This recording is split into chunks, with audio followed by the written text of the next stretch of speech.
আজ করব ছোট আলুর তরকারি, সাথে কড়াইশুঁটি একটু ভিন্ন স্বাদের রেসিপি। তার জন্য প্রথমে কড়াইতে প্রায় 3 টেবিল স্পুনের একটু বেশি সর্ষের তেল গরম করে তার মধ্যে দালচিনি, গোটা জিরে, গোটা ধনে আর আজওয়াইন আমি ফোড়ন দিলাম। ফোড়নের সুগন্ধ বেরোলে আগে থেকে সেদ্ধ করে রাখা ছোট আলু এর মধ্যে দিয়ে এবারে ভাজা ভাজা করে নেব। ততক্ষণই ভাজতে হবে যতক্ষণ না এর গায়ে একটু কালার আসছে। এবারে এটাকে খুব ভালো করে মোটামুটি 5 থেকে 6 মিনিট ভাজতে লেগেছিল। তারপরেই কিন্তু এই কালার আলুর গায়ে এসেছিল। আমি এই পর্যায়ে গ্যাসের আঁচটাকে মিডিয়াম টু হাই ফ্লেমে করে রেখেছিলাম। দেখো, অলরেডি কিন্তু আলুর গায়ে কালার ধরতে শুরু করে দিয়েছে। এই পর্যায়ে আমি কিন্তু এর মধ্যে অ্যাড করে দিলাম কাঁচা লঙ্কা আর আদা থেতো করে নিয়েছিলাম, সেটাকে দিয়েও বেশ খানিকক্ষণ, মানে মিনিট 5-7 মতন আমি নাড়াচাড়া করতে থাকবো যতক্ষণ না আদার কাঁচা গন্ধটা চলে যাবে। তারপরে আমি এর মধ্যে অ্যাড করব পরিমাণ মতো নুন আর অল্প একটু হলুদ গুঁড়ো। ওটাকে দিয়েও মিনিট 2-3 নাড়াচাড়া করে নেব। নাড়াচাড়া করে এর মধ্যে অ্যাড করছি 1 টেবিল স্পুন ধনের গুঁড়োটা দেওয়ার পরে এর মধ্যে অল্প একটু মটরশুঁটি অ্যাড করে দিলাম।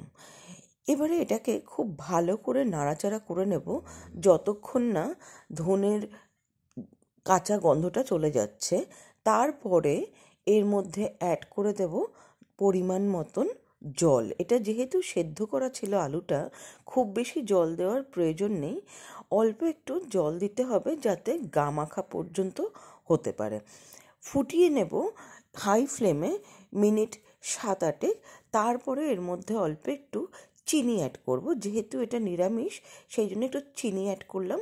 আর করে দেবো লাস্টে গিয়ে কাসুরি মেথি। এটাকে দিয়ে একেবারে গামাখা করে নামিয়ে রেখে দিতে হবে। এটা কিন্তু খেতে অসাধারণ লাগে এই কাসুরি মেথিটা দেওয়ার জন্য। এটা আমার হয়ে গেছে, আমি এবার এটাকে ঢাকা দিয়ে সাইড করে রেখে দেব। এবারে আবারও আমি কড়াইটাকে নিয়ে তার মধ্যে জিরে আর মৌরির পরিমাণটা একটু বেশি করে দিলাম। জিরে আর মৌরিকে একটু ভেজে নিয়ে তেলের মধ্যে 1 টেবিল স্পুন তেল দিয়েছিলাম। তারপরে এর মধ্যে অ্যাড করে দিলাম 5-6 কোয়া রসুন, অল্প একটু আদা আর 3-4টে কাঁচা লঙ্কা।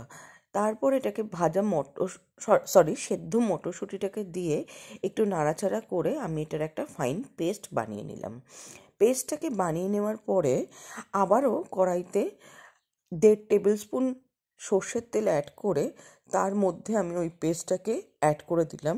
দেওয়ার পরে এটার মধ্যে স্বাদ মতো নুন আর অল্প একটু চিনি দিয়ে খুব ভালো করে ততক্ষণ পর্যন্ত নাড়াচাড়া করব যতক্ষণ না এই পেস্টটা পুরো গা ছেড়ে দিচ্ছে কড়াইয়ের। এটা সম্পূর্ণটাই আমি হাই ফ্লেমে আর মিডিয়াম টু হাই ফ্লেমেই করেছিলাম। আমার কিন্তু এটা হয়ে গেছে। এবারে আমি তৈরি করব ডোটার মধ্যে আমি নিয়েছিলাম 1 কাপ আটা, 1/2 কাপ সুজি আর 1/2 কাপ ময়দা। তার মধ্যে দিয়েছি পরিমাণ মতো নুন, অল্প একটু আজওয়াইন আর অল্প একটু চিনি, আর তার সাথে দিলাম প্রায় 2 টেবিল স্পুনের মতন সাদা তেল। ওটাকে দিয়ে খুব ভালো করে ময়ান দিয়ে এবারে আমি জল দিয়ে অল্প অল্প করে ডোটাকে রেডি করে নেব। এই ডোটা কিন্তু খুব একটা বেশি শক্ত ডো বা খুব একটা বেশি নরম ডো হবে না। নর্মালি আমরা লুচি বা পরোটা যেরকম ডো বানাই, অল্প একটু টাইট করে সেরকমভাবেই ডোটাকে রেডি করে নেব। দেখো, আমার কিন্তু ডোটা রেডি হয়ে গেছে। এবারে আমি এটাকে রেস্টিং টাইম দেবো 15-20 মিনিটের জন্য। তারপরে এর থেকে লেচি কেটে এর মধ্যে আগে থেকে তৈরি করা পুরটাকে ভরে আমি কিন্তু একটা একটা করে ভেজে নিচ্ছি।